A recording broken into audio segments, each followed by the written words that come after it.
So, you see the title. Is the struggle bus the new king of content? Is that the wave on YouTube? I think it is right now.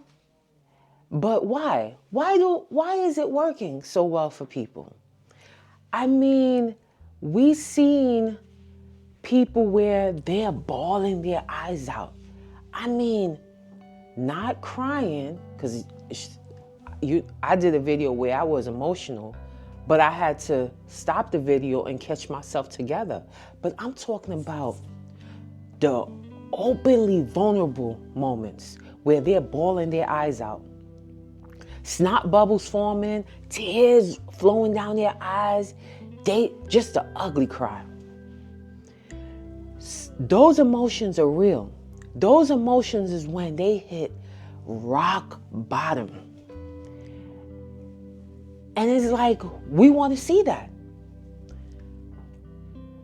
But why? Why are we so curious into people's lives when they hit rock bottom? I mean, getting evicted. I mean, being hungry, not knowing where the next meal is going to be. Not able to pay their bills. Lost their job. Lost their mode of transportation. A death in the family.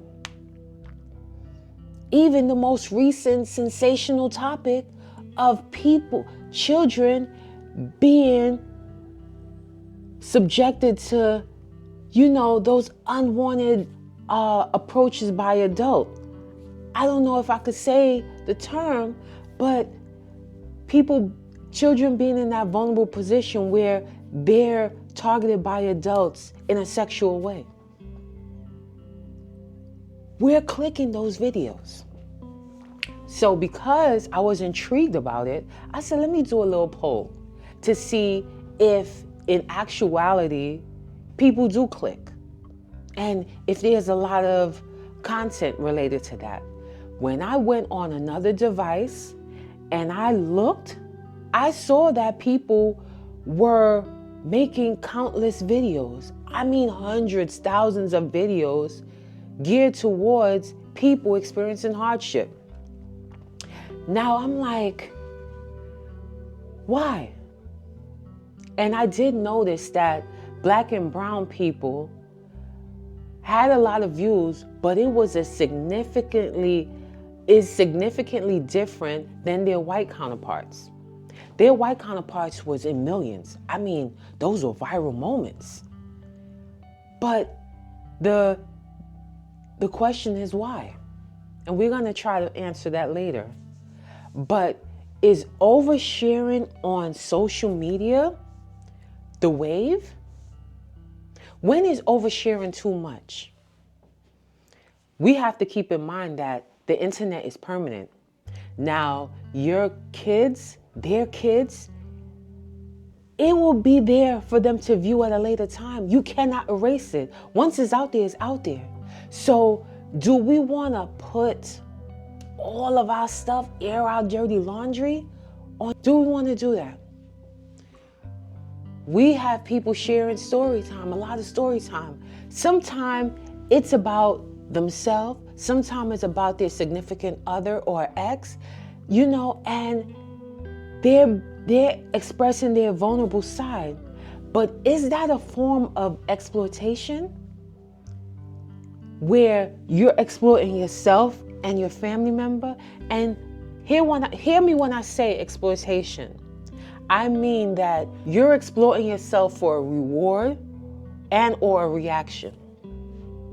The reward is the views. The reaction is a sympathy from the community. Think about that. Think about that now. You're exploiting yourself. And I'm not saying don't come on here and be vulnerable.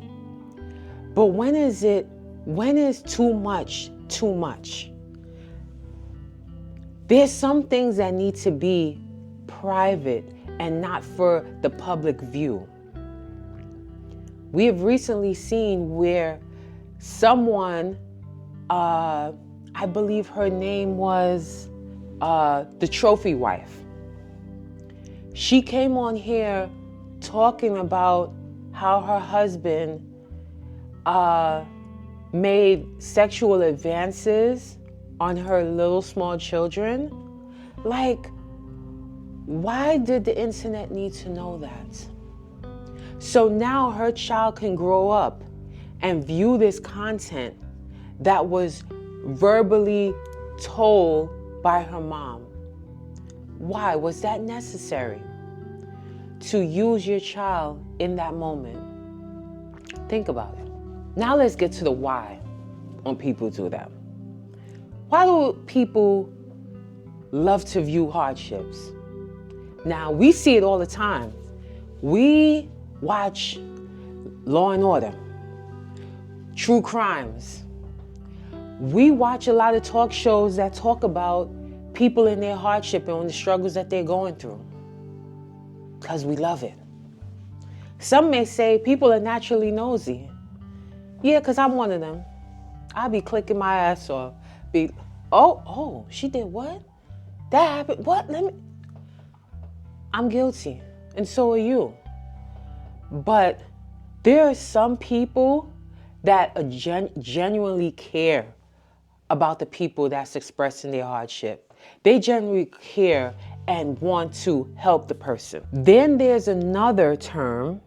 Let me get it right, because Nikki be mispronouncing stuff. Schadenfreude, if I'm pronouncing it right, Schadenfreude. It's a German term meaning that people enjoy to watch when people are struggling. They love to see people down. Not to help them, but they like, oh, I don't live like that. Look at them. They're horrible. Hence why I don't like our black and brown people on here talking in a negative light about our situation, because of those people out there that already thinks that we're the lowest class ever.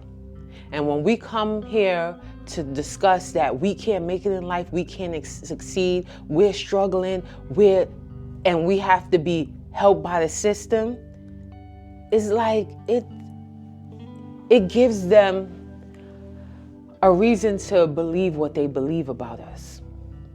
That's why I don't like it. Then there's another thing.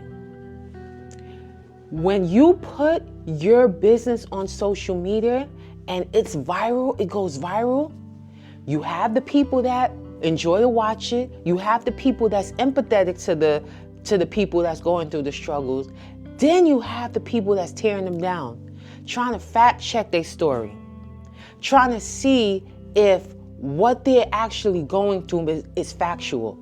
They will try to connect the dots with your past content. Let me see if this struggle is really happening. Is it for the views? Are they making up stuff? Because there's a lot of people on the platform be making up stuff